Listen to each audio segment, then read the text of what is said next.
मी आत्ताच जेवण केलं आणि सहज बसले होते बरं का. तर ते मोबाईल बघता बघता मला एक रेप केसची व्हिडिओ आली. तर तुम्ही मला हे सांगा की एक छोटी चिमुकली मुलगी तिच्यावर अत्याचार करतात लोक. त्यांच्या घरी काय आया बहिणी नसत्या का हो?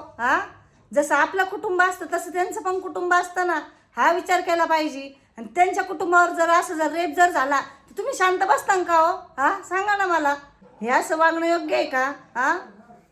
मला तर खूप टेन्शन आलं ही व्हिडिओ पाहता पाहता. शिक्षाच्या नावावर आहे ना काही होत नाही बरं का. फक्त ती काय कॅन्डल मार्च घेतात आणि ते 2-4 दिवस घेऊन बोंबला हिंडत आहेत.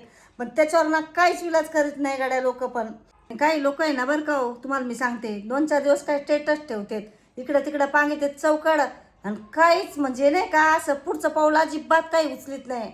आणि हेच जर आहे ना सगळ्या आई वडिलांनी आपल्या लेकरांना समजून सांगितलं ना, कोणची पण मुलगी असू दे तिला आई बहिणीच्या नजरेतच पाहायचं, असं तिच्यावर घाण नजर नाही ठेवायची बरं का. तुमच्या पण घरामध्ये ना आया बहीण दिलेल्या आहे देवाने. मी ना तळतळून बोलू राहिले बरं का. ही सुरुवात आहे ना आपल्या घरापासूनच झाली पाहिजे ना. आपल्या घरातल्या मुलांना प्रत्येकाला समजून सांगितलं पाहिजे. प्रत्येक मुलगी ना आपल्या बहिणीसारखी असते आणि तिला ना चांगल्या नजरेनेच पाहायला पाहिजे.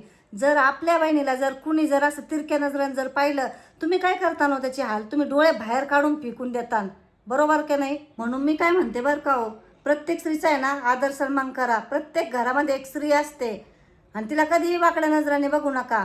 तुम्हाला जर माझा ब्लॉग आवडला असेल ना तर तुम्ही नक्की लाईक, सबस्क्राईब, कमेंट करा. याच्यावर तुम्हाला काय म्हणायचं आहे, कुठून व्हिडिओ पाहता ते पण नक्की सांगा मला. तर माझा ब्लॉग मी इथंच संपवते.